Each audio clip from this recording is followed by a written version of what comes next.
पराग ढोबळे आपल्यासोबत सध्या जोडले गेलेत। पराग, आपण पाहतोय मनसे आक्रमक झाली आहे, नेमकं हे प्रकरण काय? नक्कीच मनसे आक्रमक झाली आहे, कारण की सुरुवातीला ज्यावेळेस त्यांनी आंदोलनाचा इशारा दिला होता, इंद्रजित मुळे नावाचे एक व्यक्ती आहे, त्यांनी जेसीबी साठी कर्ज घेतलं होतं आणि त्यानंतर जेसीबी साठी कर्ज भरत होते, मात्र काही त्यांच्या ज्या होत्या इन्स्टॉलमेंट होत्या त्या थकीत राहिल्या होत्या आणि त्यानंतर मग त्यांनी जेव्हा जेसीबी हा जो आहे तो आरटीओ पासिंग साठी दिला होता, त्याच ठिकाणी खरं तर बँकेने जाऊन हा जेसीबी जप्त केला आणि परस्पर विकून टाकला। म्हणजे कुठलीही पूर्व नोटीस न देता किंवा कायदेशीर प्रक्रिया पार न पाडता तो जेसीबी विकल्यामुळे जे आहे मनसेने या सगळ्या संदर्भात जाब विचारण्यासाठी आज आले होते, मात्र त्यांना गेटवर चढवण्यात आलं आणि जो या सगळ्यासाठी जबाबदार अधिकारी किंवा कर्मचारी होता बँकेचा त्याला जाब विचारण्यासाठी आल्याचा पोलिसांनी त्यांना अडवलं, मात्र जो तसाच पोलिसांच्या हातातून सुटला आणि मनसेच्या हातात लागला। त्यावेळी त्यांनी कानशिलात लावून त्याला जो आहे जाब विचारण्याचा प्रयत्न केला, त्यावेळी मात्र पोलिसांनी वेळीच त्याला संरक्षण दिल्यामुळे जो आहे तो मार खाण्यापासून वाचला, मात्र तोपर्यंत त्याला 2-3 कानशिलात लागावल्याचं मनसे पदाधिकारी आपल्याला व्हिज्युअली दिसत आहे। अर्थात आपण पाहतोय यामध्ये पोलिसांनी हस्तक्षेप केलाय, नेमकं पोलिसांचं काय आवाहन आहे? पोलिसांचं म्हणणं होतं की आंदोलकांनी आंदोलन करावं, त्याबद्दल काही हरकत नाही, मात्र नियमात राहून करावं अशाच पद्धतीचं त्यांचं म्हणणं होतं। त्यासाठी त्यांनी पोलिसांनी खरं तर त्यांना मनसे पदाधिकाऱ्यांना अगोदरच अडवून ठेवलं होतं, गेट बंद होतं, मात्र त्याच्या वरच्या माळावर ह्या कर्मचारी असल्याचं माहिती पडतात सगळे मनसेचे पदाधिकारी जे वरच्या माळावर कर्मचाऱ्याच्या मागे धावले आणि तो मिळाल्यानंतर ते अशा पद्धतीचं जे आंदोलन आहे ते उग्र झालंय। पराग, आता आपण पाहतोय मनसे आक्रमक झाली, नेमकं यांचं कार्यकर्त्यांचं म्हणणं काय, मागणी ते काय करतायत?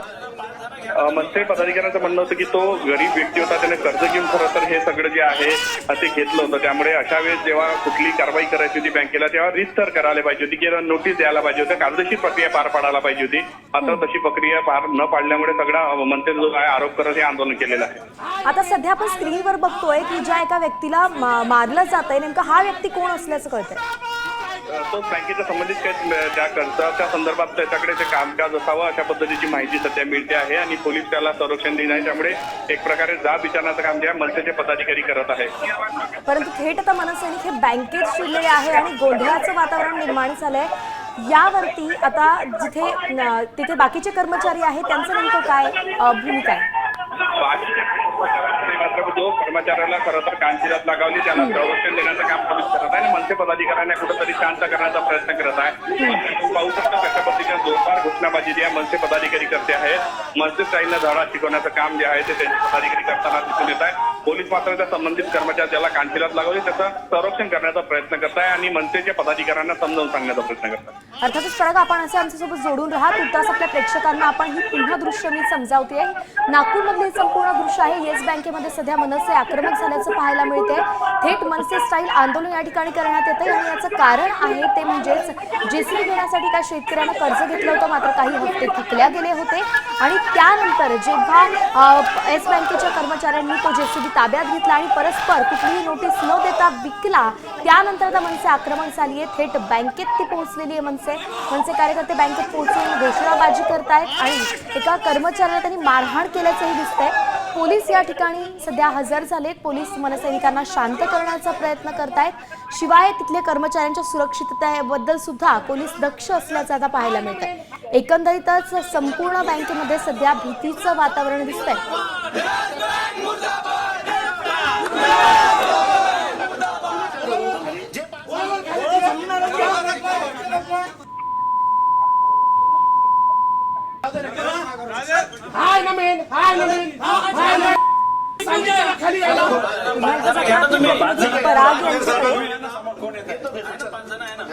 पराग, या सगळ्या राड्यावरती आता बँकेचं काय म्हणणं आहे? बँकेकडून काही स्पष्टीकरण आलेलं आहे का?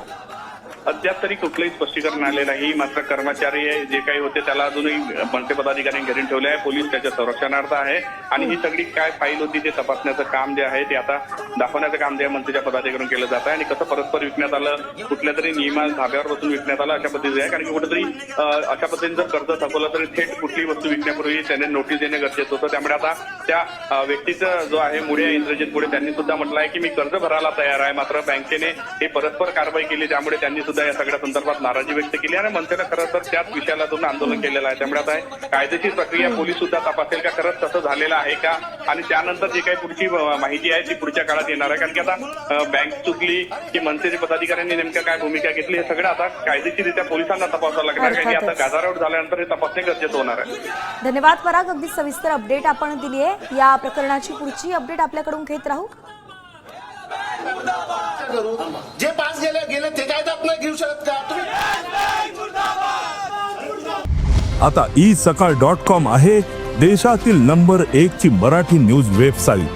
प्रत्येक अपडेटसाठी isakal.com ला नक्की भेट द्या.